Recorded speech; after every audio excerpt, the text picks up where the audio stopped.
Oh, God. I didn't even see the Shifty Stations last Splatfest. I didn't even play in the last one. I was so busy. Ooh, Squid Research Lab. That's actually kind of cool.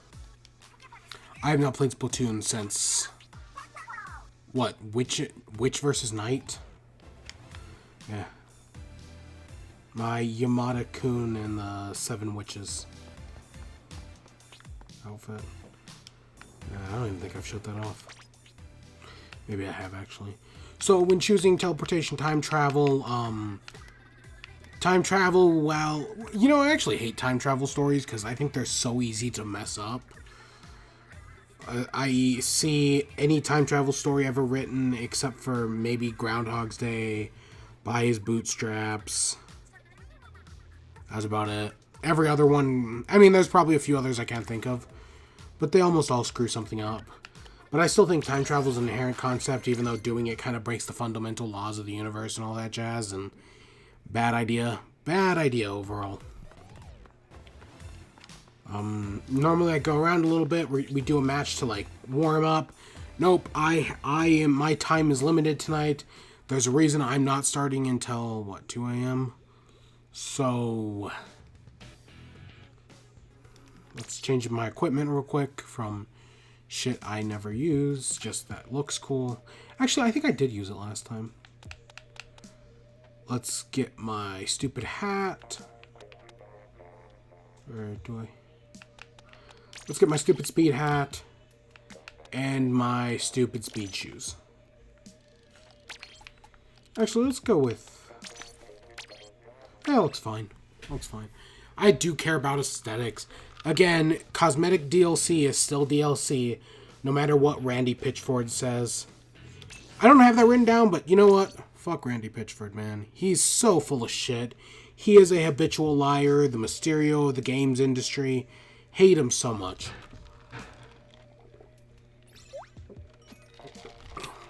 So yeah, like I was saying, normally we do like a warm-up round or something before I get into my rambles, but we don't have time. So let's just start off. I'm just going to do it chronologically from oldest to newest. So we got details on a PS4, PS5. We got some of the first details, new 8 teraflop hard drive, AMD processor chip. Just update everything. As you know, I don't own a PS4, but I always say I'm going to get one every year. We'll actually talk about it later this year, or later in the video, or in the stream, or whatever. But it does... So PS5, we got some of our first details. It's better. I don't know, are they going to make the same mistake the PS3 did and charge like $700 for it just because Sony is at the top of their game right now? And the last time they were here, they made a stupid mistake and instead sold the PS3 for like $500. That happened. Never forget. Again, companies only do good when they're at the bottom. Nintendo and the Switch, Nintendo and the Wii, so I guess Sony and the PS4. Oh god, I got something in my eye. I don't know. I hear the rumor is it's backwards compatible. If it is, I don't know. I doubt we're gonna see. I kind of wish we'd see something this year, but it's probably not coming out until next year. So we probably aren't going to see anything until next year, which does admittedly kind of suck.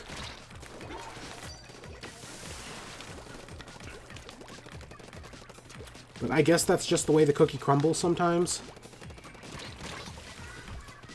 But yeah, so that's the PS5. We haven't seen anything about it yet. We just know it exists. Because Sony is hesitant to end this console generation, while Microsoft cannot wait for the next one to start. Same thing with, I mean, Nintendo's already technically I don't know if we consider the, because I think our next generation is Generation 9, I think. I don't know if we consider the Switch a 9th generation console. I do, but in the same way I consider Dreamcast a 6th generation console. Right? Because the Dreamcast came out in like 98. Which, that was the... What? The N64 was, what, 2 years old at that point? But I'd still consider it a console of the following generation, technically speaking. Even if by 2001 it was mostly dead. That's just how I'm saying it anyways. But yeah, so we'll see about the PS5. I don't know. It could be good. Sony could make the same mistakes again. I still don't own the PS4. I've really wanted to play Spider-Man recently. But, there's nothing you can do. Well, actually, we'll talk about that. That's June. That's coming up, actually. Next up, we have the Xbox One S, all digital, aka the Xbone SAD. I think this was rumored last Splat in chat, but it was officially unveiled sometime between then and now, and it also released sometime between then and now. The price point was $250. Not bad, I guess, but I still don't think it's actually that great. It may have come with a pack-in game or two, but that's not a great price point in my opinion.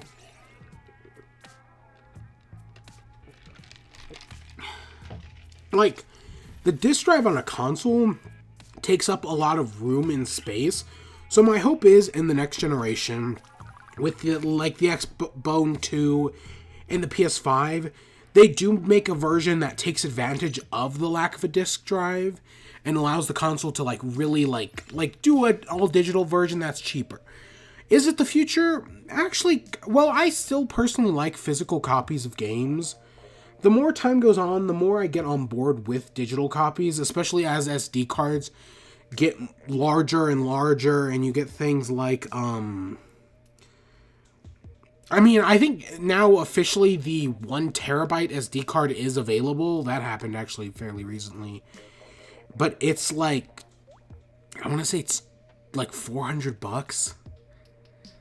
But if we can fit a terabyte into that size, you could fit a lot of storage into a digital console. And that saves a lot of money on a disk drive.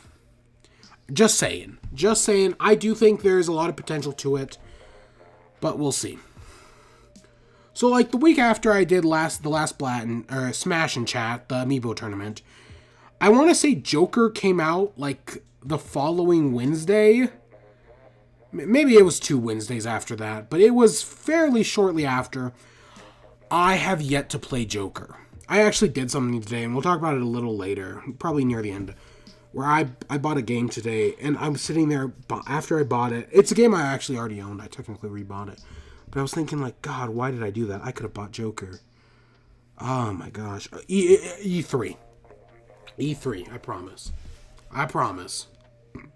Because Splat and Chat's coming to an end. I have no proof, but if not next month's, but July's Splatfest is Pearl and Marina, it's going to be the last Splatfest. I have a sneaking suspicion that that's coming up imminently. And by eminently, I mean July, because that's when Splatoon released. Would not surprise me. Would not surprise me. It's been 2 years. We've got a lot out of this. Splatoon 2 is a great game. I've loved it. But yeah, I think that's coming. But so, we got the update. And it was just dropped on a video. They didn't do anything special about it. It was just kind of hey, here's the update. And it comes out tomorrow. They just dropped it on YouTube. I think I got home from college, which if you wonder, I haven't streamed in 5 weeks. That's why, college. I have had a massive paper due almost every Friday for the past 5 weeks. And so that's why I've been doing that. But college just wrapped up last Friday, which is why I didn't stream last Friday, because I also had a massive paper due. I was working until the last moment, but I finished it. I'm done with college. We'll probably get back to the weekly ones. Ooh, new stage. I don't know if we'll probably start back with Metroid, not Prime. What's the one? Metroid, not Federation Force. What's that? Not Zero Mission. Fusion. I think we're gonna start with Fusion. Fusion seems to be the big one, so Yeah, I'm interested in Fusion.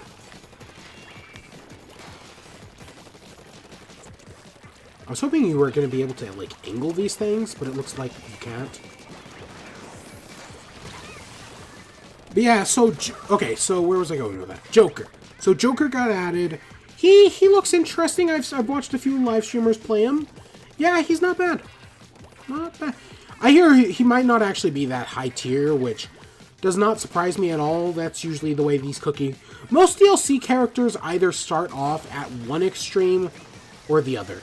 They're all either really high tier or really low tier. That's how it worked in Smash 4 anyways. And it feels like it's not going to be any different here. Come on, where'd you go? But yeah, so we got Joker, we got his stage Mementos. I guess Mementos is actually very generic in Persona 5. Never played Persona 5. Yeah, that's just, again, don't have a PS4. I was hoping that it was Persona 5S was going to be Persona 5 on Switch. Nope. Instead, it's a Dynasty Warriors game, which in theory is fine, but our expectations were so high. A Switch version just seems like such a good idea. And I still think it's gonna happen. It's just how it happens. That's the real predicament, you know? But yeah, Mementos is fine. We got 11 music tracks. I've heard Persona in general, the series has good music. Actually listening to the music during the Direct, holy crap, is that music good. I loved it. I love the music so much. It really... Is it bang or slap? I hate modern slang. I hate modern slang.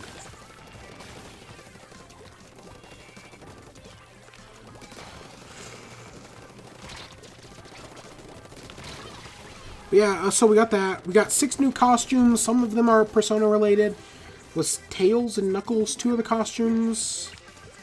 I don't know. We got 6 new costumes. They're what I don't really like Mii costumes. They're just not my style, honestly.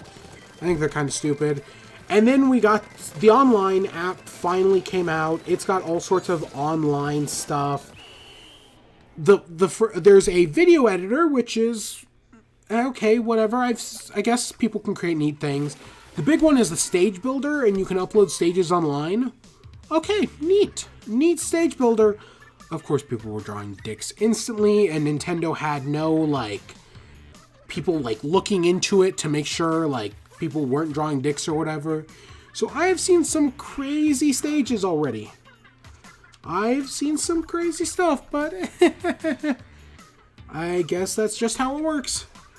It's funny, honestly. I think it's funny anyways. And then there was a few other... There was Stage Builder, there's clips, there was matches. Oh, and Mii fighters. You could upload fighters with Mii costumes. Whatever. I may have seen one neat one. Of course, Long from Pennsylvania was immediately up there. And then there's the online app, which I have never used. Okay, maybe I looked at it once just to look at it. I mean, it's kind of neat that it's there. It's good to have this. I'm glad they put a Stage Builder in there. Still waiting for Home Run Derby. We'll see. We'll see. But yeah, overall, I think the update's fine. I think there's some neat stuff in it. Joker is cool. I'm excited for... E3 is next month. It's less than... Today's, what, the 18th? And E3 is on the... I think it's... Well, the conferences start on the 10th? So yeah, not far away at all. We'll be hearing a lot of E3. And I guarantee we're going to get a new character... And whatever character we get, his release will also be that day. My guess, it's going to be Minecraft Steve. And which leads us into our next topic, I guess. Today actually, as of, well, actually, technically it was yesterday, the 17th. So yeah, I guess technically not today, but, I mean, I've been up since then, so you know what I mean. It feels like it was today anyways.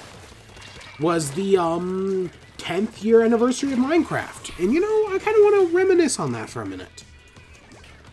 I love Minecraft. I know some people hate it, right? They once it became popular, you know, it's popular to hate things that are popular. I don't get it, honestly. It's just kind of people build their personalities around things they hate. I'll never get it, but that's sadly how the internet works. Technically, you could say the world to a lesser extent, but what you gonna do?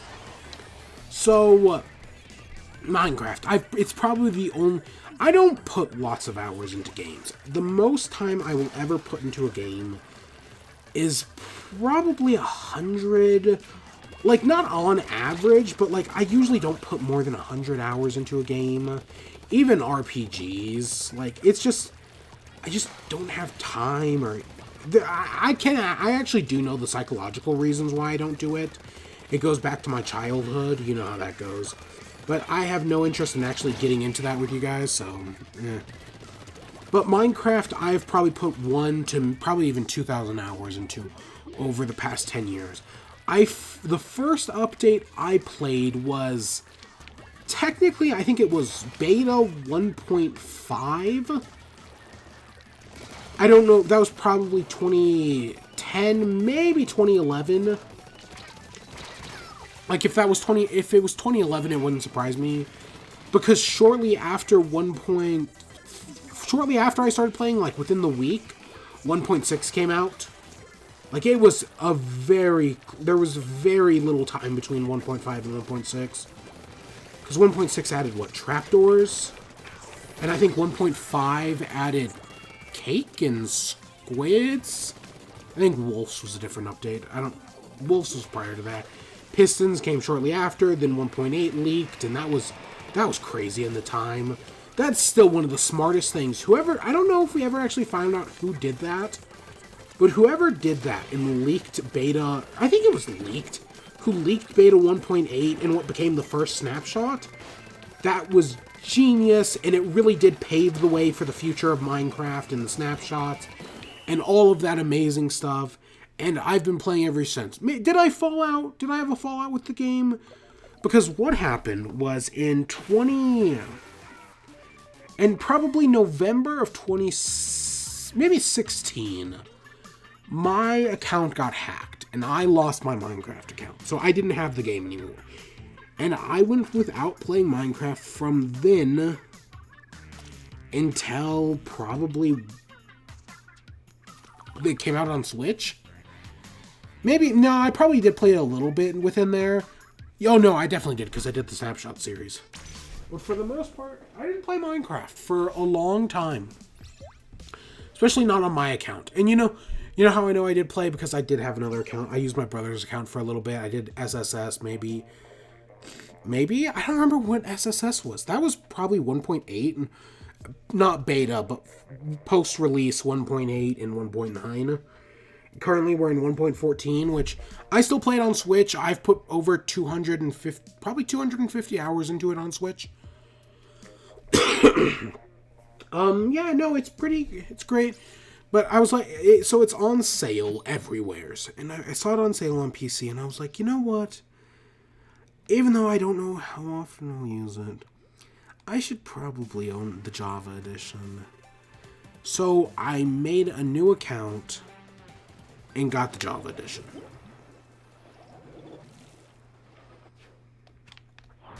And I tried with the hack. I tried to do all sorts of things about it, and there was just nothing I could do. So yeah, I don't know how much I'll play it. Hopefully, I'm gonna try to like start up a new world, do a bunch of like feats or whatever just to get my money's worth, and then we'll see from there. But yeah, no, it's a great game, definitely worth your time. Hopefully, I'll probably keep playing it, especially on Switch. There's just so much good about it. Shit, I jumped into that. I love it, but yeah, Minecraft, it's a great game. I still love it. It's going to hold up for a lot longer than, say, Fortnite is, or any of those other viral sensations. Minecraft is, because of its nature, it is practically a timeless game. It's amazing. I love it so much.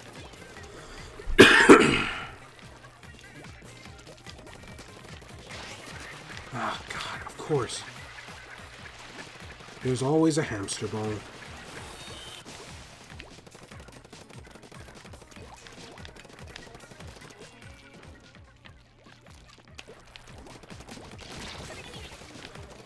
Yeah, that's Minecraft's 10 year. It's...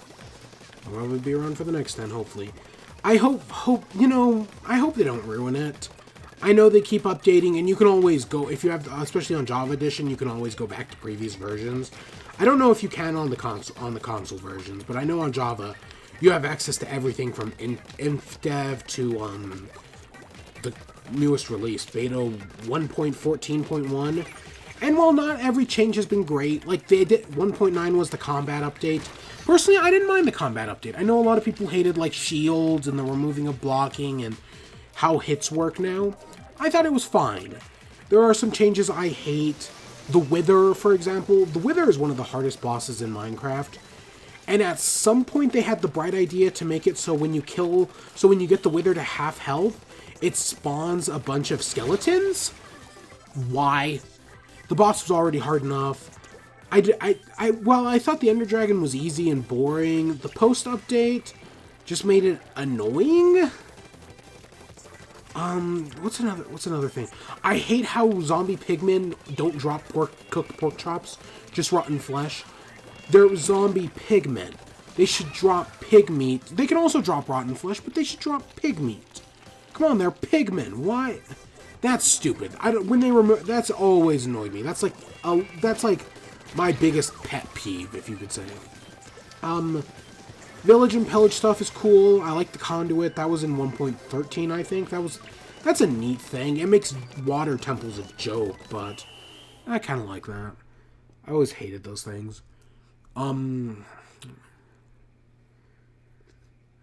Yeah, no, and I know, and then there's also Notch and how we've treated him and how all remnants that he created the game has been removed, and the joke is that Hatsune Miku created the game, which I think is stupid. God, I'm only level 43. I think around 120 into this Splatoon. But yeah, I don't know. I don't know about the Notch stuff. I get why they did it, but at the same time, I think removing all remnants of him feels wrong. It's a weird gray area, to say the least.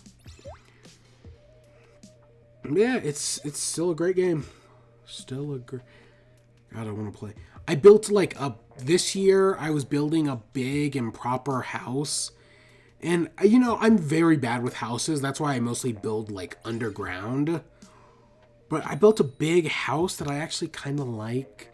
It's not perfect by any means, but it's nice. It's a nice big house. It's just something I rarely do. The shifty stations is okay. I have yet to see if I can jump from the top middle yet. I've tried and I've failed. But I think jumping from the top middle is a big thing. Oh my god, I can't believe that fell off. I thought you could only shoot them in a straight line or something, so I'm glad you can hit them at angles.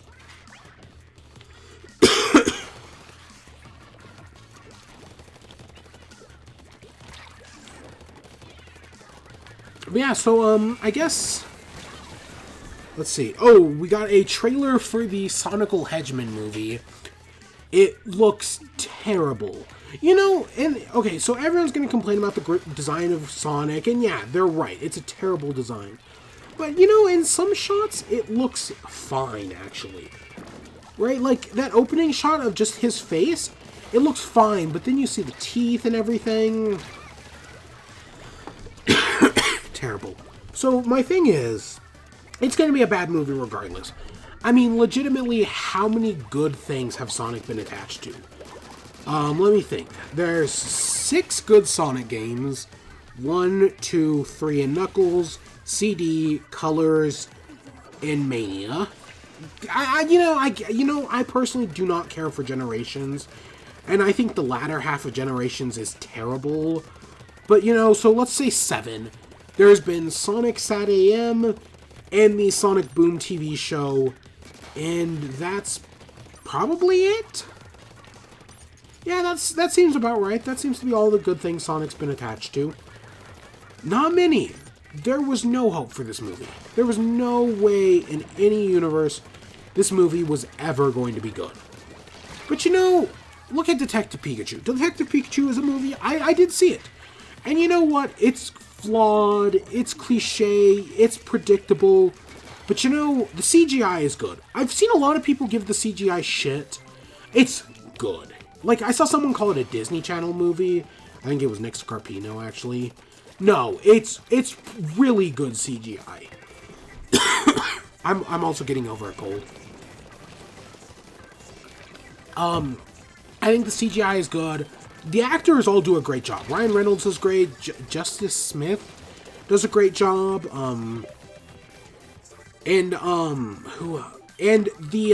else? Oh, and the movie is filled with heart. Like, the opening moments just sent this, like, vibe of Pokemon nostalgia that just, like, it warmed my heart, man. It's so good, and I think, and it's really faithful. It really cared, right? Like, it knew Pokemon.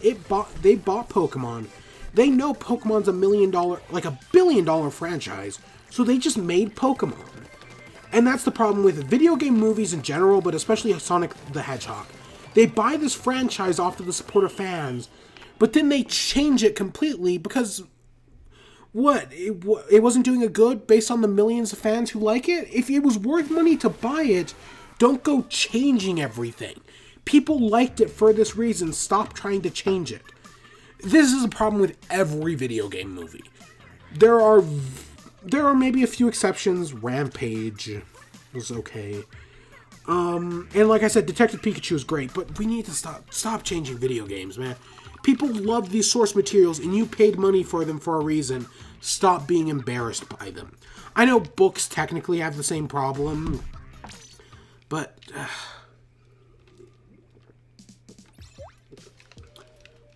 maybe Detective Pikachu will hopefully finally set us on the right path. But yeah, the Sonic movies, terrible. I know the problem is everyone's like, oh, Jim Carrey looks fun and he's gonna carry the movie. Everyone got sick of Jim Carrey's bits so much. We were so tired of him doing it. Why is this gonna be any different? It's not. It's not gonna be any different. I don't know why people expect otherwise. I mean, hopefully it'll be the most enjoyable part of the movie, but I have no hope for this. There's also the whole thing where the guy is like, oh no, we're going to change it. We're going to do it right. Why not just do it right from the open? Changing it's also going to require extra work on the part of the people doing the CGI. That's just going to make them do crunch and unpaid overtime. And, hopefully the video game's unionizing. I don't have it written on here, but I want to say Riot Games actually did a walkout recently.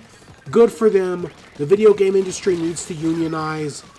That needs to happen. We're seeing more and more crunch and all these horrible things in the industry. Mistreatment, all that. Unionize. That's probably your only option. I know corporations say, oh, don't unionize because they don't want to give you rights because they're the corporations. Unionize. Just do it. But yeah, that's all that. I don't know. You should have got it right in the first place. It's not hard. Especially because Sonic is one of the best designed characters of all time. I'll stand by that. Even people who hate Sonic will probably stand by that. Sonic has an amazing design. You should have just stuck with that. You think, oh, we're Hollywood, we're going to do it better. No, you aren't. Sonic's design was already perfect. I'm just saying. Before we get into the rest of it, games I've played recently. Next, technically, it's not nothing. There's been two. The first one is Box Boy. The new Box Boy came out. I was more interested in that than Persona. And what ended up happening, again, this shows how bad I am, is I was like, oh shit, goddamn. I was like, you know what? I had the original Box Boy. I think I beat it on a plane ride, actually. Over just a few hours. Really good, really fun game. And I was like, I thought I 100%ed it, but I booted it back up and I was like, did I 100% it? I had beaten the game, but I didn't do any of the bonus worlds. So I was like, instead of buying the new one, I'm going to go back and do the bonus worlds. So I did. And you know what? While it did get tedious near the end, it was pretty good. And I was like, I wonder how much the sequels are. Like Box Boy and Bye Bye Box Boy. Both the 3DS games are only $5. So I was like, for the price of the new one, I could just buy the 2 on 3DS. You know what? I'm going to do that. I'm going to buy the 2 on 3DS. So that's what I did. I bought Box Boy and Bye Bye Box Boy. Well, I think the first one might be the weakest.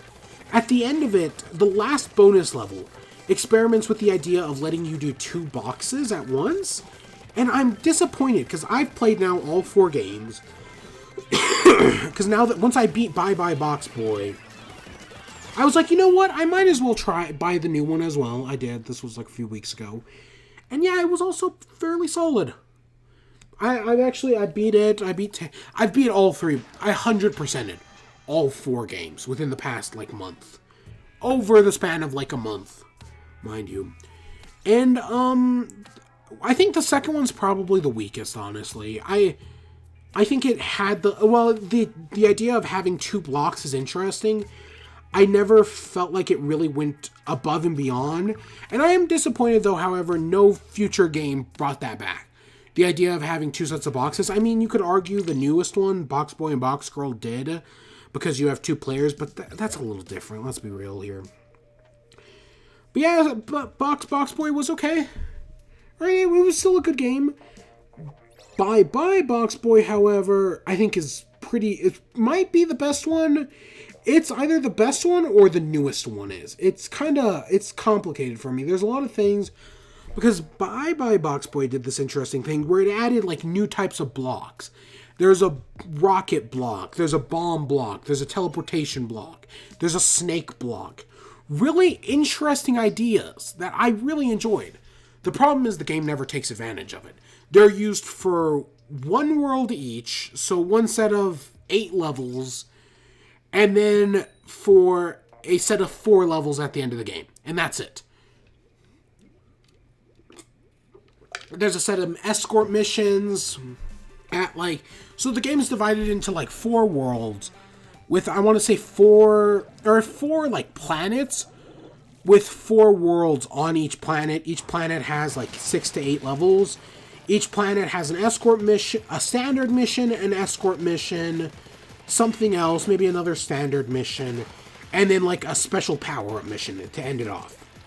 The power-up missions are some of the best missions in the series. Maybe not the bomb one, but the other two. But the other ones definitely. Those are when the game shines on it. I wish they did more of those. But other than that, I thought the game was pretty good. I think it's one of the better ones in the series. Then I was like, how is Box Boy and Box Girl gonna top this? How they tried to top it was by having, instead of having like different box gimmicks or like 2 boxes or like rocket blocks, instead every world has like a theme. Like 1 theme is lightning, 1 theme is rock, like drills, 1 theme is these like 0 gravity things. Technically each previous game has done that, but I feel like the actual world themes themselves are probably the strongest. Like the 0 gravity one, I actually thought was like one of the most interesting ones. My worry was at the end of the game, like near the end of the game. So I think there's like 15 worlds or something, maybe 16 actually. And at world I think there's 16. And when I started playing world 15, I was like, you know, I think the game's gone on long enough. Which, I mean, technically, I think the first game had like 20. I don't know, including bonus worlds. I was like, you know, the game's gone on long enough. I kind of want it to end. And then I beat the world, and it was like, oh, the next world's the final world. I'm like, okay, that's not... Lengthwise, it's not bad, especially, again, for $10. I was like, you know, I am glad it's ending right here. It was a good place to end. And then there's also the adventure with QD, which, is like another 12 worlds, I think. That's basically the bonus. Plus, there's a bunch of 2-player worlds, which I have not tried yet. But I've 100%ed all the games. If you like puzzle games, especially like a platformer puzzler, there's a lot here. Especially if you can get all 4 games for $25. Not a bad deal at all. Yes, you do technically need two systems. If you have a Switch, I buy all the original 3. I think the first one, and the lore is also really weird. Like, there is this continuous lore. Like, there's a spaceship that shows up at the end of the second one, and then it allows you to travel between the planets in the third one, and then it also shows up in the fourth one. The lore is kind of weird, and I don't know where it's going, or... Because there's no dialogue, it's kind of like... It's weird, like, I don't really know how to explain it. Oh, it's disappointing the roller stops. I lost, like, every match today. But yeah, Box Boys, again, that's all I've been playing, basically. And then there's Forager. Forager is a game I saw a bunch of YouTubers playing. And then I was going through, and I get Twitch notifications, and I saw a notification for Forager from Brown Man Ray Navarez Jr. And I was like, you know what? I'll watch this stream. Check it out. 5 hours later, I basically watched him play the entire game. And you know, it's on, I think it's exclusive to PC right now. It does have plans to come to Switch at some point. The first time I ever heard of the game was in a Switch Direct, was in a Nindies Direct.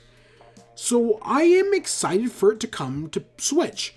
And while I know it's not for everyone, it's like a open world crafting survival game. Think of Don't Starve mixed with like Cookie Clicker.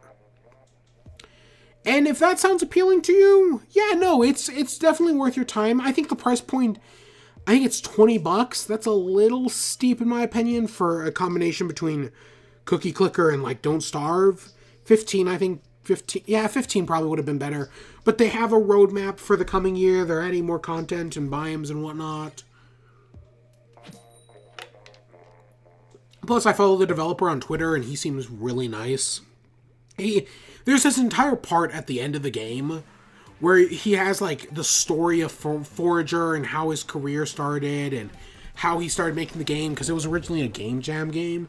And it's really sweet. Like, I'll support this developer, man. He's great. It's this kind of thing you love from indie games, right? Hearing that story, the journey, and actually finally hitting it big, having a good idea. I'm totally on board with this. And yes, so when it comes to Switch, I will definitely pick it up. When is that going to happen? Is that going to happen this year? Hopefully. Hopefully. But yeah, Forager, I wanted to talk about it just because it's been on my mind, because again, I watched like over 20 hours of... you know, even though I like doing, like, going up here and, like, doing my little podcasty show and doing Metroid, I don't really expect people to watch it. It's mostly just for, like, if I had never done Metroid on stream, I don't know if I ever would have actually played the first Metroid game. I don't know if I ever would have played the first 2 Zelda games if it wasn't for me coming here and doing it on stream. The fact that just possibly even one person is watching is enough motivation for me to continue and move on. I never beat Cuphead, but doing it on stream was more than enough motivation to at least get me to the final boss. It's also the reason why I've never continued, because it's been over a year. It does suck, though, when I can't finish things. See Deltarune. I wanted to finish it, but I'm just so busy, and it's been too long, and I said I was going to do... This is technically my year of Metroid, and I said I was going to do Fusion next, so yeah. God, is that $15? Oh, God, I don't know if we can... I don't think we can start that until June. I'm going to be honest. I'm actually very strapped for cash. Card problems. So, I don't know if I can start that until June. Shit. Because I haven't bought it yet. You better believe I haven't. And said I can go wasting money on amiibos because I'm a horrible person. Okay, so yeah, that's it. That's all I've been playing. I haven't played Splatoon. I haven't played Smash Bros. I tell myself every summer, I've told myself for the past 2 summers that this is the summer I finally sit down and play Xenoblade Chronicles 2. That's never going to happen this year. This is the year. By August, I will have beaten Xenoblade Chronicles 2. I promise. I promise. Please hold me to that. Make my deal with the devil. Please. I need it.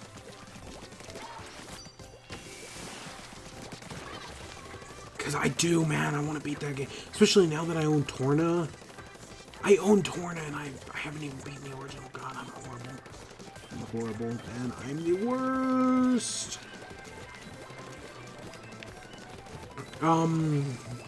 Oh yeah, I own Torna now.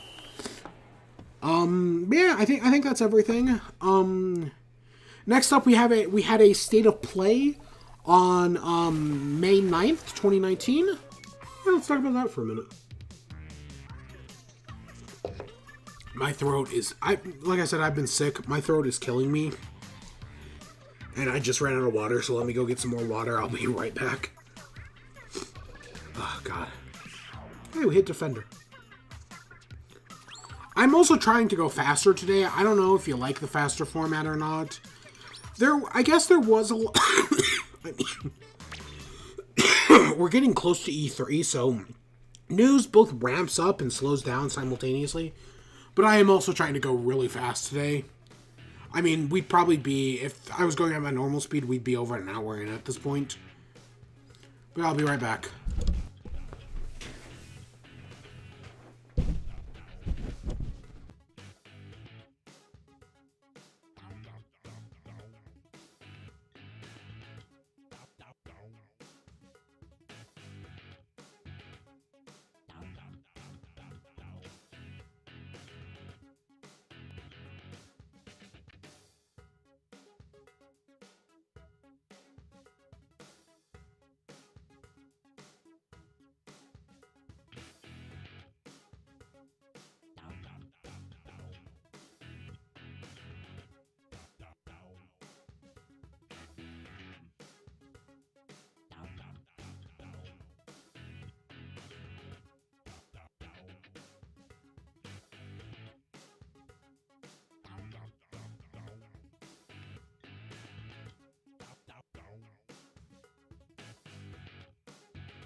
Let me actually make sure I got the audio back. Yep, that seems right. Okay. Also, I've been listening to The Adventure Zone. I'm fine. I'm caught up. I haven't seen the most recent one, the live show. But I'm up to episode...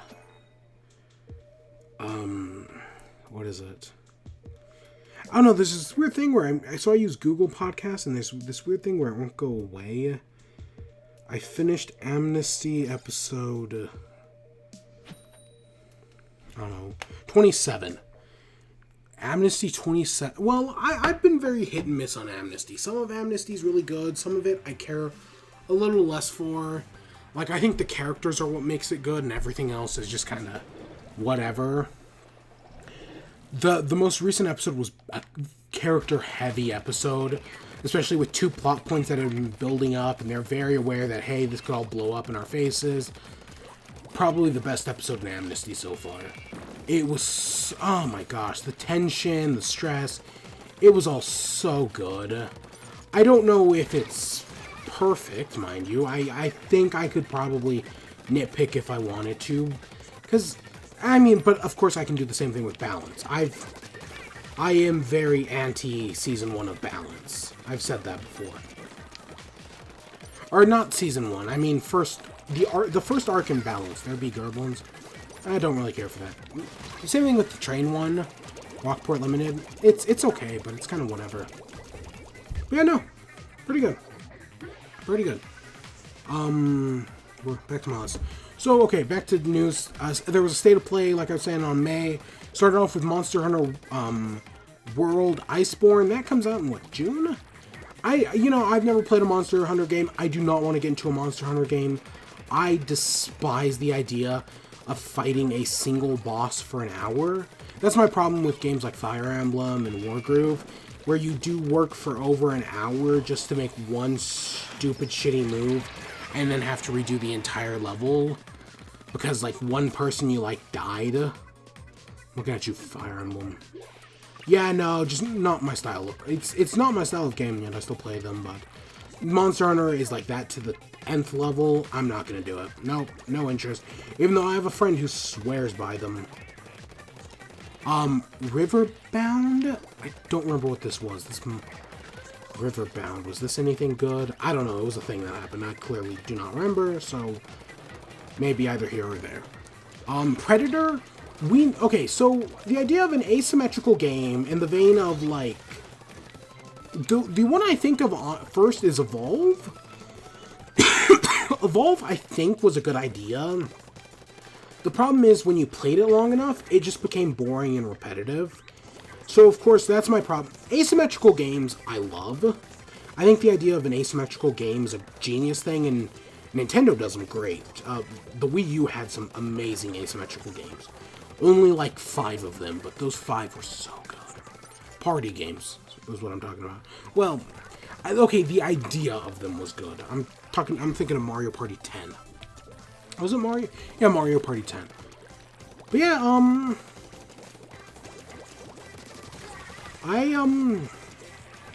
so a Predator asymmetrical game? Sure. A first party game? I don't remember who the studio is, but I think it's a good studio. Is it Santa Monica? It might be Santa Monica, actually.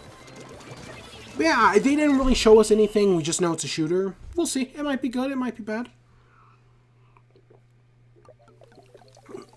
We got some more, Medieval. This is a game I've always heard about.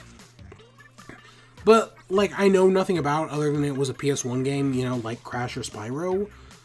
But it looks good. I hear, are they doing it at a budget price of like $40? Kind of like they did the Insane Trilogy and the Reignited Trilogy and the racing game, the kart racing game, which that's next month as well. God, oh my god. Luckily, there's no Amiibo next month. Thank Jibbas. But yeah, Medieval, I know some people who think it's a good game, but it's probably one of those ones who, while we all remember it fondly, I use in quotes, it probably doesn't hold up that well to, like, time. Like, it became dated because of the PS4. But the Spyro and Crash trilogies were pretty great. They did a great job at modernizing those games, so I have faith that the Medieval could probably do that as well. Away the Survival series. It's a post-apocalypse game, but it's kind of like, it's like one where it's not about humans, but instead like the animals around a post-apocalypse city. This one following a sugar glider, or at least it's either a sugar glider or a flying squirrel. Not a...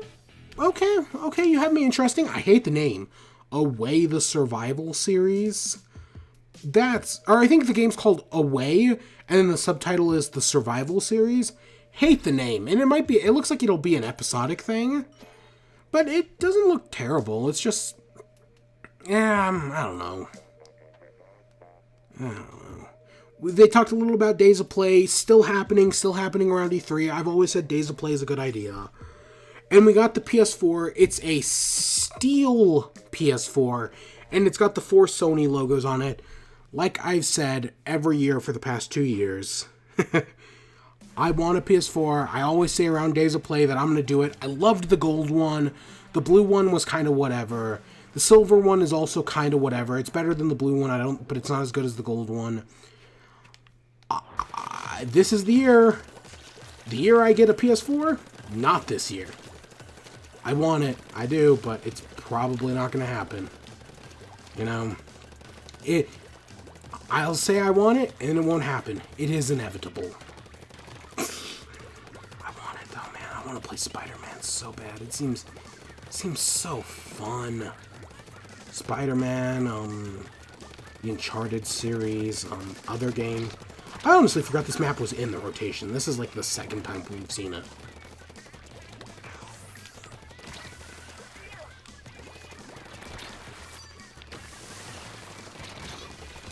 Yeah, it's an okay looking PS4. I don't know. We'll see. We don't know any of the game deals yet. We'll probably find those out. I'm still waiting for that the PlayStation Classic Edition to drop to $20. It's up to 40 everywheres. If it ever drops below 20, because you can mod that shit, I might consider doing it. But yeah, I was just thinking about that. Maybe it would not surprise me if on Days of Play they put it down for $20. Because right now, while it's normally 100, right now most places have it for 40. 40 is still too much. 20 hits a sweet spot for me. The same thing happened with, what's that game I still haven't played? The Star Fox one. Where I was like, if they put it down to, I think it was 15, I was like, that's my sweet spot. Sure, I'll do it. I think it eventually went down to 10. Maybe I did it for 10 even. I know it's hit as low as 10. I might have done it for 10, actually. It was crazy, though. It's crazy, man. And like a sale like that got me more than enough to buy that game. And then they did all the DLC and all that. And then lastly, we finally saw some more of the Final Fantasy VII Remake. If that comes out this year, I would not be surprised, actually. It's still going to be an episodic game, however. Because I heard, much like Metroid Prime 4, they basically had to restart development. Which, that's not a good sign, but... if they're going to do an episodic game, it would not surprise me if they release the first episode this year. And it is, it's just Midgar. Because I know after you do some stuff in Midgar, I don't know how long it takes. You eventually leave, and then, like, the entire world opens up, right? That's one of the amazing things about Final Fantasy VII that people always talk about.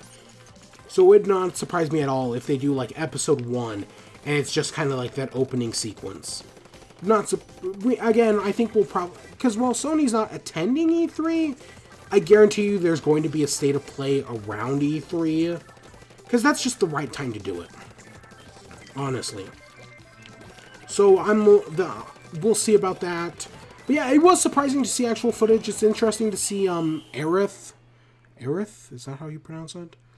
Yeah, but we got no more info. Or I think they actually did. The reason why is because I think they do say at the end that there's going to be more info on Final Fantasy VII Remake in June. So yeah, we're definitely getting a thingy around June. Oh my gosh. But yeah, that was State of Play. I think this one was... Personally, I thought the first one was fine. People gave it a lot of shit, but I thought it was fine. This one seems to be doing a lot of course corrections, because while they didn't have much, I think the show was 10 minutes.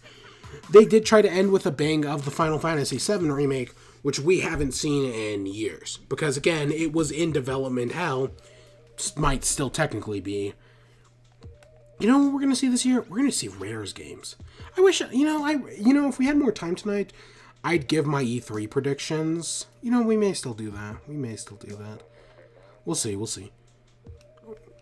I gotta finish up in like 15 minutes. Okay, so I want to talk about the Switch Mini and the Switch Pro. Or as I've been calling it, the Super Switch, because realistically they're going to call it the new Switch. But just call it the Super Switch. I mean, you established that naming pattern with the NES and the Super NES or SNES or... there was a poll recently I saw about what do you call the SNES, and I don't know. I feel like I call it everything from Super Nintendo to probably SNES to SNES. I think my favorite is probably Super Nintendo though. Now that I think about it, SNES also isn't bad. SNES. Or no. SNES? SNES isn't bad. SNES is whatever. SNES isn't bad though. I kind of like that. Did this stage get redesigned at some point? I think it did. This platform usually isn't here. Yeah. So here, what do I think? Bullrog actually did a video on this, probably within the past month or so. Not a bad video. Do go watch it. But I've seen a lot of the idea of that clamshell design. I like the idea of the clamshell design. I don't know about a Pro. I don't really have many thoughts for a Pro, but I don't think we're getting the Pro this year. I kind of want to focus on the Mini. I like the idea of the clamshell design, no detachable Joy-Cons. Seems a little weird, but yeah, maybe doing a new... I could see it coming dockless, but if you were to buy a dock, it would still work. Maybe they could do like a Generation 2 dock that works with both the new and the old Switch that's cheaper, and it's also maybe smaller. I could see that happening. Because you can fit the components of the dock into like something the size of, I don't know, probably the Joy-Cons and the grip. Something about that size. The dock is not big. It's mostly just a band for ventilation. The actual components do not take up that much space, interestingly enough. I only know that because I think Bullrock talked about it, but I've also seen people dissect it and whatnot. But I think that's how they're going to do it. They're going to offer without a dock. Price point, if they do it at $200, I wouldn't be surprised. But they're probably going to hit $250. And I definitely do think this is happening this year. Whether we find out at E3 or later. Because there's a thing where every time, there's always a new system around the release of a Pokemon game. The 3DS came out with Black and White. Or maybe Black and White 2 came out with the 3DS? X and Y came out with the XL. ORAS came out with the 2DS. Sun and Moon came out with the new 3DS. Ultra Sun and Moon came out with... Actually, that didn't have one. But most versions of a thing come out with something else. The DS Lite came out with, what is it? Diamond and Pearl. The DSi, I think, came out with Platinum. It always works like that. I think the Clamshell DS came out with,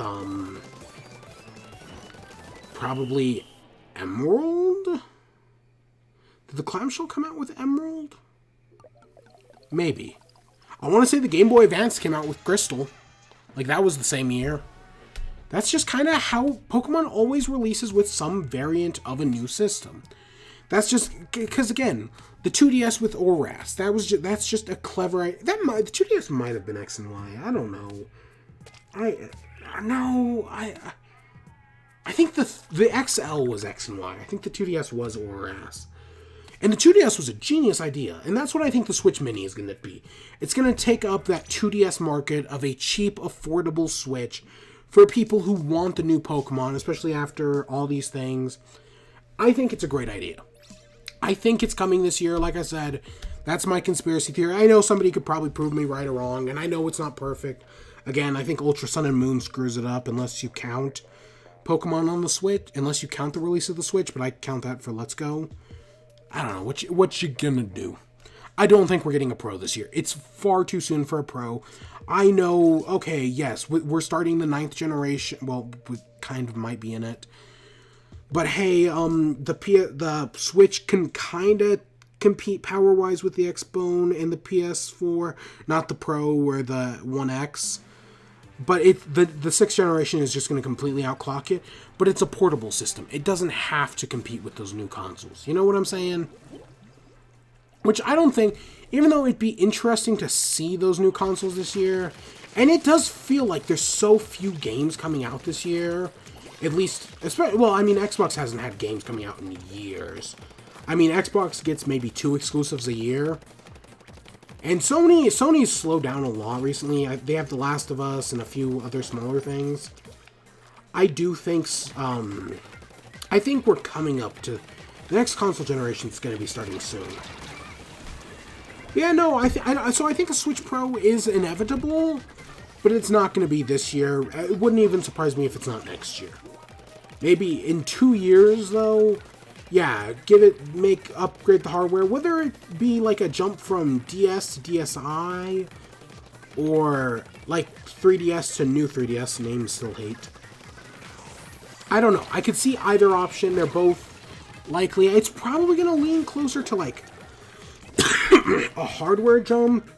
The worry is though you have to make games that people are going to make games that are exclusive to it, or are developers even like the new 3DS. Very few developers actually took advantage of the new 3DS's better hardware, and some things were still not better. I mean, the new 3DS still had a 240p screen, which, yeah, that's a thing.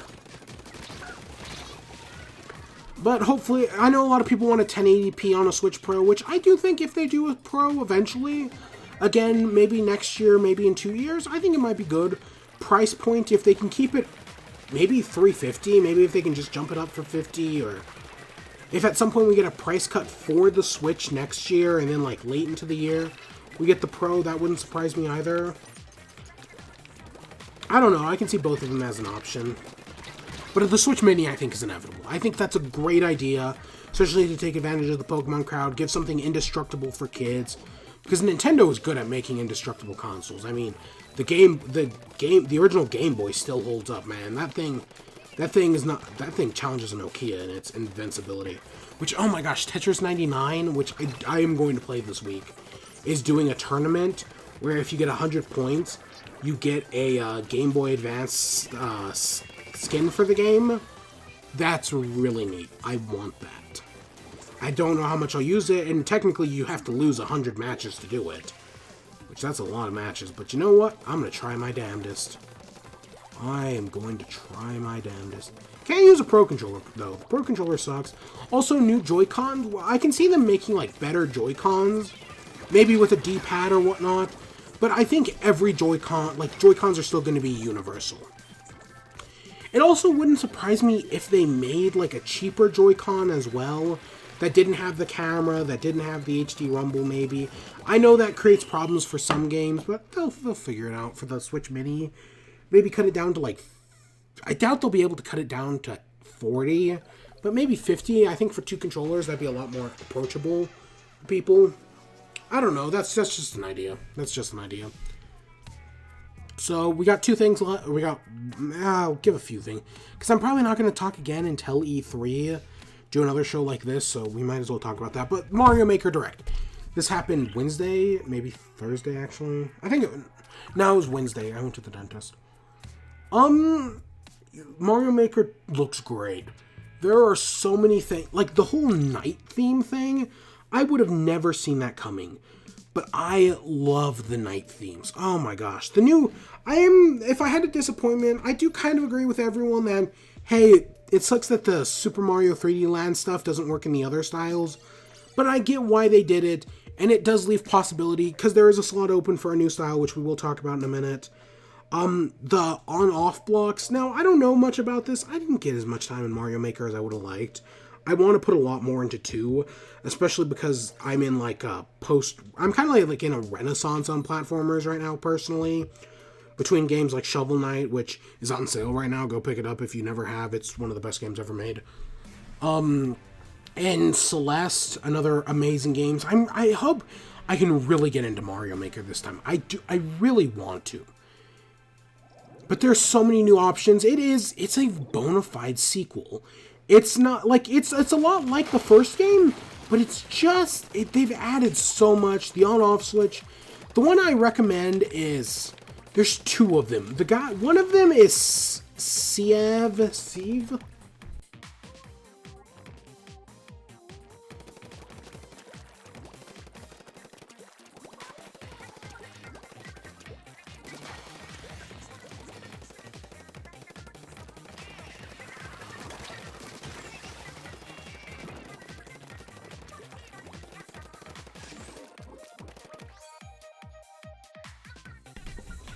So it's either Sieve or something like that. Cevea, I think. Gaming. Find him on YouTube. I originally found him through like doing videos like, can you beat Mario Maker, or what's the lowest score you can beat New Super Luigi U in? And right, I was addicted for a while, and I still kind of am because I think the idea is great. Of like, can you beat a game under these certain restrictions? What's his name? Game Champ 3000. Another great channel. Recommend him. Again, I talked about these guys earlier in the year, and then I like games of YouTubers of the year back in, I think that was Friends vs. Family Splatfest. Two great ones. And then there's another one, the guy who found the infinite item glitch, the infinite enemy duplication or whatever glitch. He's also pretty good. Like, some of the stuff he's found is really neat. I recommend both of them. If you're like really interested in like some complex Mario Maker design, stuff that maybe not, like I definitely didn't know, but you might be interested in knowing, they're two great ones at it. There's probably a bunch of others that I don't know, like, and I'm just talking about like level design, not maybe level like making level. I'm more talking about making levels and not playing levels. If you want to watch people play levels, I think The Odd Ones Out did a video on that once. And of course, there's always Game Grumps. I mean, I'm so curious to see what Ross is going to come up with. It's going to be a lot of fun.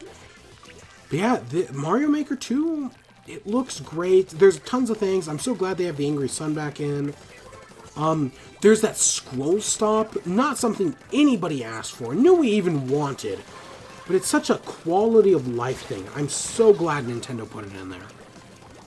There's a bunch of other quality of life things in there that are really neat. There's a story mode, which I know the 3DS version had it. The 3DS version sucked, let's be real here. But it's cool that made it over, because to see like what people can do, especially because Nintendo sucks at making 2D platformers nowadays. I know they invented the genre more or less. The modern conventions anyways. But in the recent years, they are not good at it. Like, Donkey Kong Country is retro. But that's about it. The Mario games have not...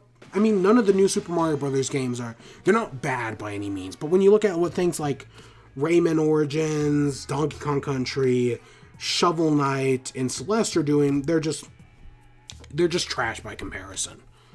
Those games are doing so many good and interesting things, and Mario Maker is just kind of... Mario in general, the new Super Mario Brothers series. Because there's that old Miyamoto quote where he's like, oh, why would we make a new F-Zero game? We're just going to make the same game again. There's no point. And then they go on to make the same Mario game 4 times in a row. At least Mario Maker has some interesting things. People have done interesting things. There's a lot of potential there. Again, I've seen Ross do some crazy shit. I've seen other people do crazy shit. Personally, I don't care for those like really hard Kaizo levels, the ones that only like 14 people have ever beat. Not my style at all. I'm more... Another great one is Game Maker's Toolkit. He basically has videos on level designs for all of the games I just mentioned. Go watch those if you're interested. They're about how like what makes a good level, not like the super hard Kaizo stuff, but like good like level design in general. Just putting it out there. I'm just putting it out there. So there's the thing about there's a missing theme. What's that theme going to be? It's most likely going to come whether it's in the game at launch, which I kind of doubt. Or it's future DLC that they're going to announce at E3. Whether it's paid or free, we'll find out. If it's free, that'd be amazing. And my god, that would give them some publicity. But what's it going to be? The obvious one is Super Mario Bros. 2. Personally, I know it's won Game of the Year every year since it's released. I do not like Super Mario Bros. 2 that much.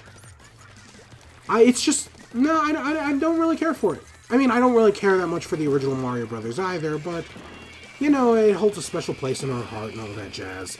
Super Mario Bros. 2 does not hold that place in my heart. I do not care for it. 3 does...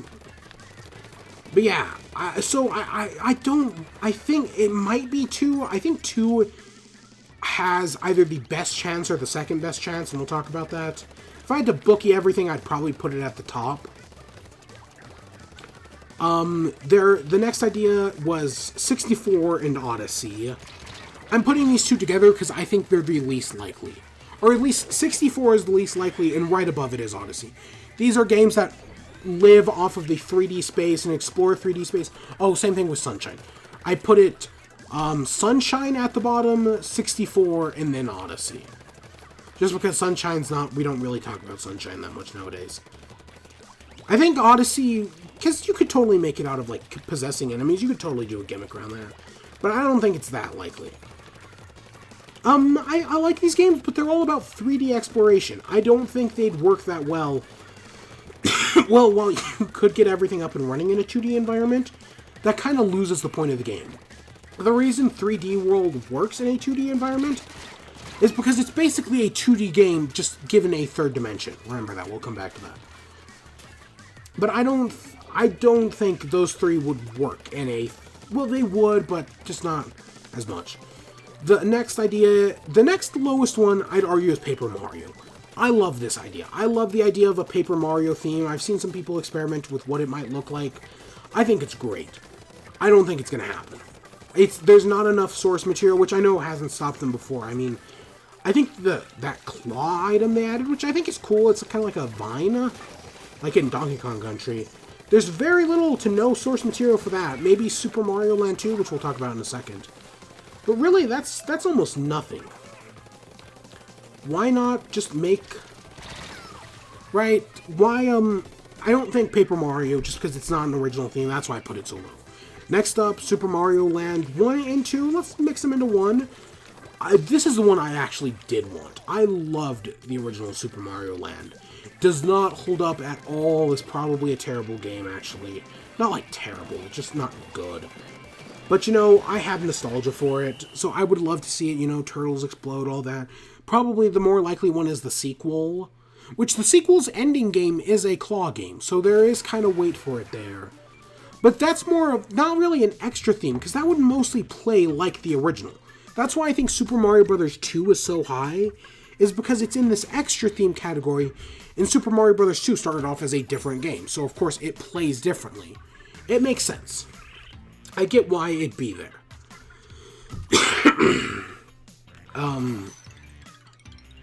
That's just my idea there. What else? Then, so if we're going up, I'd love to see the robot theme instead of airship. I'd love to see Halloween. I think there was a whale theme for underwater. Super Mario Land 2 is a great game. Mario's Mansion. Throw in a Wario boss. I think there's a lot of potential there. That's probably the one I'd want the most. But the other one, the last one that I can think of, because I don't think there's going to be a Wario theme, is Mario Galaxy. I put this right below Super Mario Bros. 2. So I'll go over that after we talk about this. The reason why I think Galaxy is because Galaxy, while it is a 3D game, it does follow the conventions of 2D world design, more or less. I think a Galaxy game would fit really well in 2D. I mean, you've got the Goomba type enemy. You could add, like, blocks that have, like, by default, your player would have, like, another jump or something. You could add blocks that add, like, a sphere of gravity influence. You could add those up and down blocks.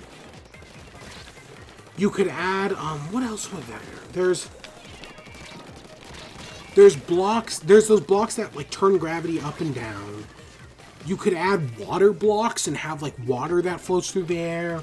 You've got boos, you've got tons of enemies. Themes, you'd probably do Good Egg Galaxy. I wouldn't be surprised by Honey Hive. I think there's a desert world. I'd love to see Castle, or one of them become like Fire Ice World. Jungle could become Bee, and the water could be Honey. That'd be neat. And like it doesn't kill you, but it's like really sticky. That'd be neat. Castle, I mean, I think there's Castle. There's just so much potential. So many interesting things to do with Galaxy. I think that's why, while I want Super Mario Land 2 the most, I know why it's not going to happen. And plus, that'd be more of a generic theme, like, you know, World and 3 and the original. But Galaxy, I think, has enough potential to be its own interesting theme with its own original things. Again, a different way to play, a cat suit, maybe add in some of the other power-ups. I guess there's a hammer power-up? Because there were no power-ups added. Well, okay, there's a dry bone shell. But I guess there's a hammer power-up they only showed in the Japanese Direct, which is weird. It's weird that there's no new power-ups, because people love those, man. Oh, God, I keep doing that. But what you gonna do? What you gonna do? But yeah, Mario, that's my guess on what the extra theme is gonna be. I think... So again, going down, I think at the top, Super Mario Bros. 2, then Galaxy, then Land 1 and 2, then Odyssey, then 64, then Sunshine. Honestly, I'd honestly probably, just because of the Flood, I'd put Sunshine above 64 maybe, just because I think Flood has more potential. I'm a chuckster. You know. But hey, those are just my ideas. We'll see when time comes. Any other ones I got?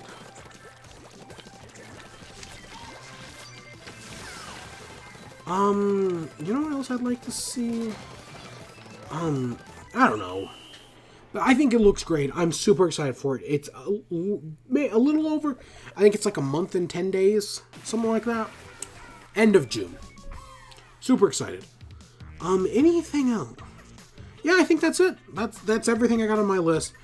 I guess, how many matches are we away from getting next point? Okay, so, the other thing is the different ways to purchase the game. We'll do one more match. Maybe two. So there's different ways to purchase. You can buy the game, and you get a year of online. Nintendo's pushing the online thing. I know some people are still bitching and moaning. It was inevitable. Come on, Xbox and PlayStation have been doing this for years. I wish Nintendo's was even half as good as either one of those. It isn't. Then again, I'd argue it isn't even a third as good, which it's a third of the price. But what you gonna do? Yeah, I do think they're pushing it a bundle for. You can get that, and you can get a copy of online for like an extra $10. Okay, if you don't have online, personally, I my plan runs out in September, and then after that, I'll do like a full year or something. I'll do a family plan, because, again, my brother bought a Switch in that time. There's also this Nintendo voucher thing. Now, when I first saw this, I was like, okay, that's not a bad idea. You buy a voucher, $99, and it gets you 2 games. So it's basically 2 games, and it just saves you $20.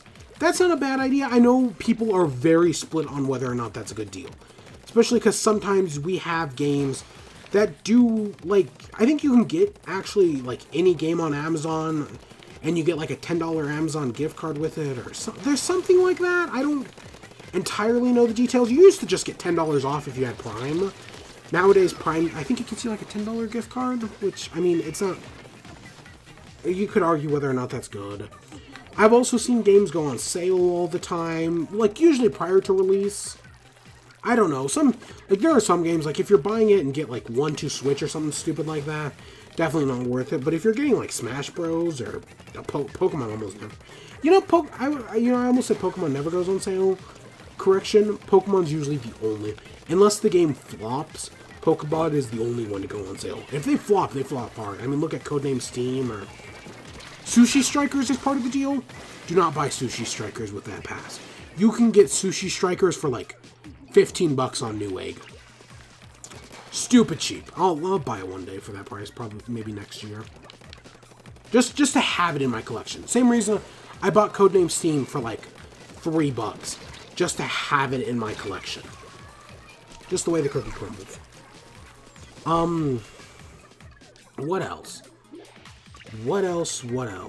But yeah, and of course it's going to work with future games. I think we know it works with Fire Emblem, Astral Chain. I think they're currently just doing it until December, but if you buy the pass, it lasts for a full year. Maybe it'll work with Sword and Shield. My misunderstanding, though, and I kind of like this idea, was if you buy the pass, like, so I could buy the pass, give myself a copy, and then my brother who has a Switch, I could use the other pass on him and get him a copy. So we could have 2 copies of Mario Maker for the price of 1 between 2 consoles. That seems to not be how it works, which I guess I get, but that would have been neat. Like, being able to share the voucher, that could be kind of cool. Especially if you're like, oh, hey, I have every game. Why would I need this? But hey, I could go in with a friend and we could each put in, what, $50? I don't know, and we'll see. But I don't think it's a bad idea at all. So E3. Okay, real quick, E3 predictions over the next 30 seconds of E3 predictions. I think we're gonna get Animal Crossing. We got Mario Maker. We'll probably see like something like DLC, like I said, the Galaxy thing. But I think we're gonna get Animal Crossing Blowout. We're gonna find all those sorts of things. It's probably getting a November release date, which I think is fine. Again, I don't think we're gonna get much from PlayStation. If anything, we're probably gonna hear Last of Us release date later this year, if that. Xbox, they're just going to show off a bunch of stuff, anything they're making. Again, Xbox isn't having a good time. I don't think we're going to see a new console from Xbox or Sony. Gosh dang it. Okay, we'll do... Just because I want to get that point. I want to get that last level up. We're not far off, actually. Okay, so I guess I can slow down for a minute.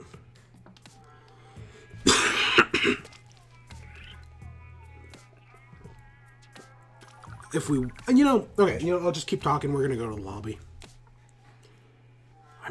Do I want to do? Screw it. We're doing one more. Okay, so Sony. I think we're gonna see Final. If that's coming out this year, we're gonna see Final Fantasy VII. Did God of War get any DLC? I don't think so, and I don't think we're gonna actually see anything from them, because I think Santa Monica is the one who did God of War is doing the Predator now. We're probably gonna see stuff on that. We're going to see more on Final Fantasy VII, definitely. I don't think we're going to see anything on a PS5. I don't think even though we know about the specs and whatnot, I don't think they're going to show that this year. They're going to wait until next year. Same thing with, even though it would be interesting to see if Xbox started the generation this year and they showed off the codename Scarlet was the streaming service. It's something stupid like T-Rex. Is that the future Xbox console? It would not. I don't think we're getting it this year at E3, but it could be interesting to see. But I don't. It's good to announce a console and release it in the same year. Unless they're releasing it in like early, probably as early as May. No, even May is too late. Maybe March. No, God, you want usually honestly, I think you want a 6-month turnaround. I think even a full year turnaround is way too long for a console. I know it's definitely happened in the past. In the modern tech-heavy world, I don't think that's a good idea. I mean, I thought Smash's turnaround was too long, honestly. They announced it in, March? And we didn't get it until, December? Yeah, that was too long of a turnaround. I mean, I think the only one I'm fine with is Pokemon, and we know nothing. We're definitely getting a Pokemon Blowout of some sort. Because we know nothing about Pokemon. Koro hasn't got us anything. We usually get Koro leaks every month that give us Pokemon, that give us a new Pokemon. That's how it worked for the only 2 I've been around for, X and Y and Sun and Moon. So it's disappointing to have seen none of that so far. So yeah, I bet we're getting that. I bet we're getting Pokemon Blowout, and then maybe Coral will start showing everything. Maybe, hopefully.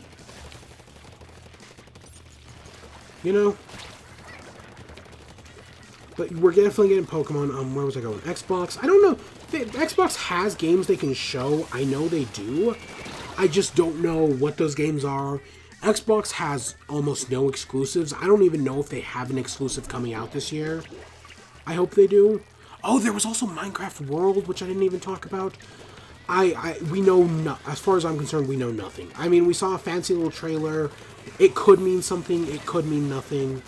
We shall see. We shall see. I'm gonna wait until we get more information on that eventually. I don't know. I wasn't too impressed with it though. I'll be honest. Pokemon Go was enough of an AR game for me.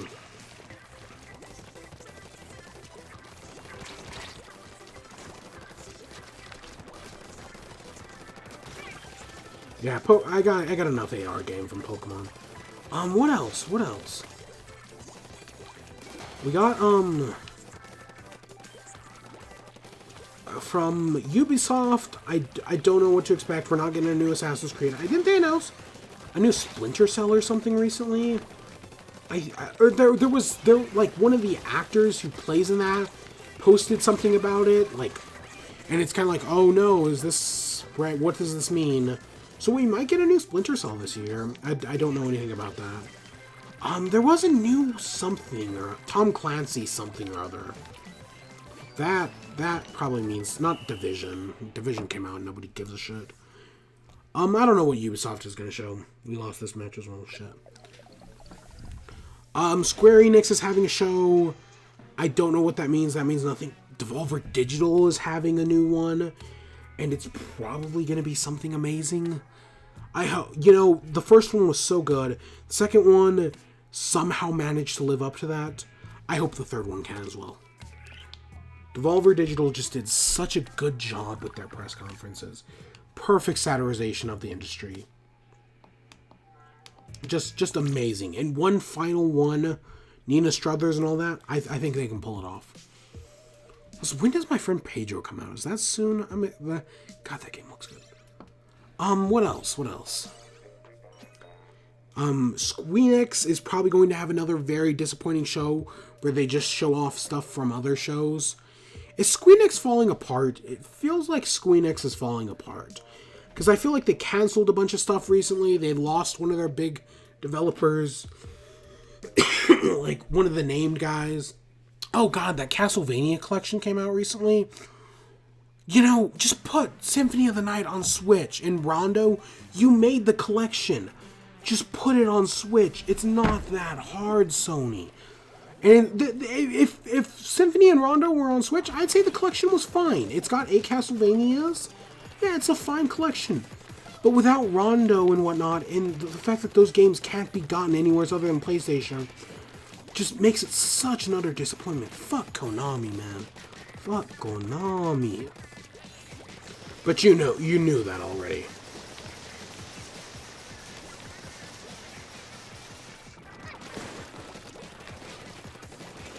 What else? What else? So yeah, I don't have faith in Square Enix.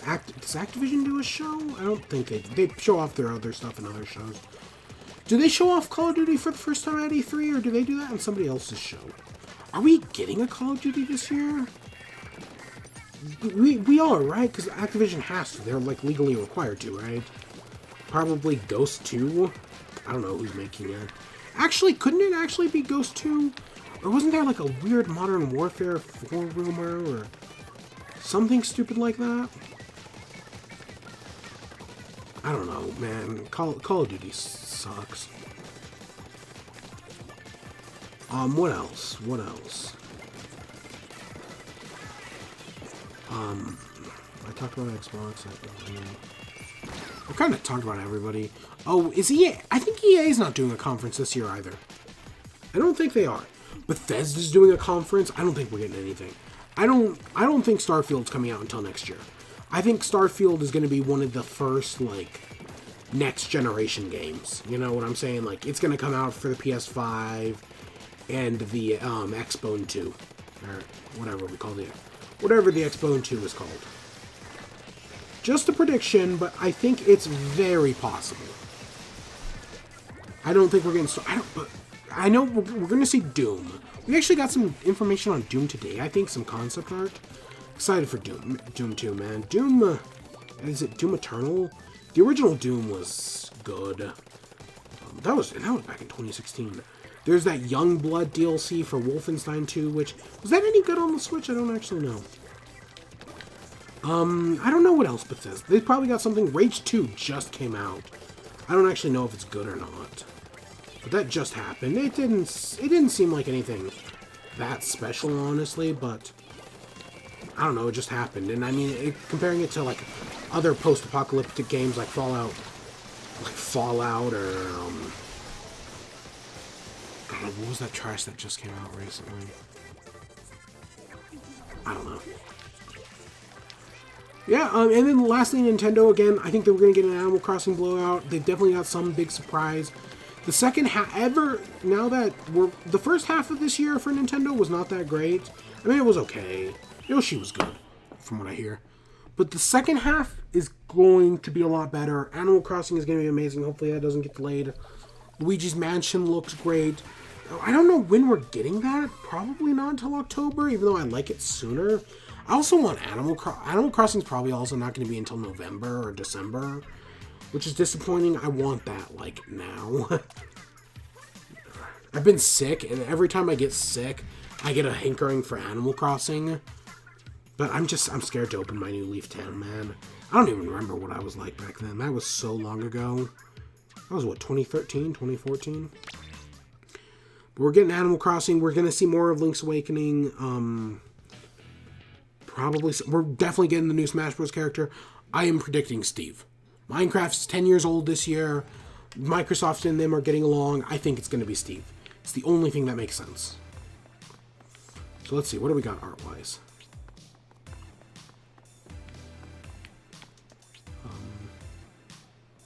Oh, that's weird. Let's time travel. Yes. It's the freaking Onion Fairy.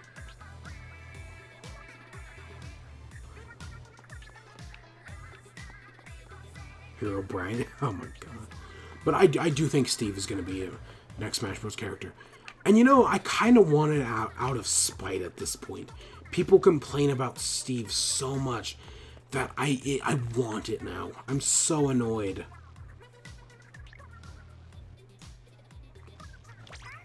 I like that. It's got to be Steve. There's no other choice at this point. I personally, I'd want Banjo-Kazooie more, like, personally. Even though I've never actually played a Banjo-Kazooie game, but that's neither here nor there. But it's got to be Steve. Other than that, it would not surprise me if they showed off 2 Smash Bros. Characters and said, hey, one's out today, the other one's going to be out in a few months. It wouldn't surprise me. Again, I still want Doom Guy. I think Doom Guy's a perfect choice.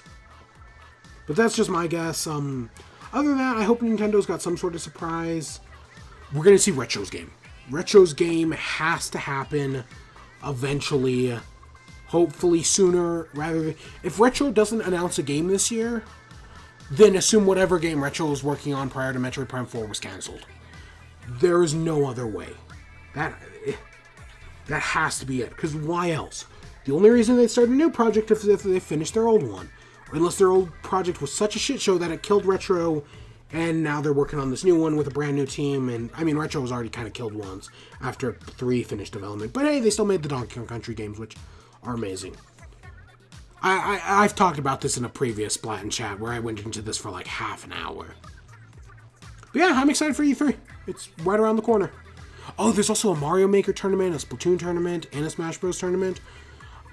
Personally, I'll probably watch the Mario Maker one just to see what it's like. Because I don't really remember the last one. Splatoon tournaments, I usually only watch the finales, the championships, like the final, like 7 rounds. And I don't watch the Smash Bros. Ones, but hey, you never know. I did watch the one last year. That's all I got. I know I tried to keep it shorter this year. I went a little longer than I was expecting, but hey, I had some ideas. Yeah, no, I don't know if the shorter format's better or whatever, but hey, I'm glad I'm back. And hey, we'll start something next week. We'll see. Summer vacation, man. I needed this. I hope you all enjoyed. Stay tuned for more. Until next time, peace.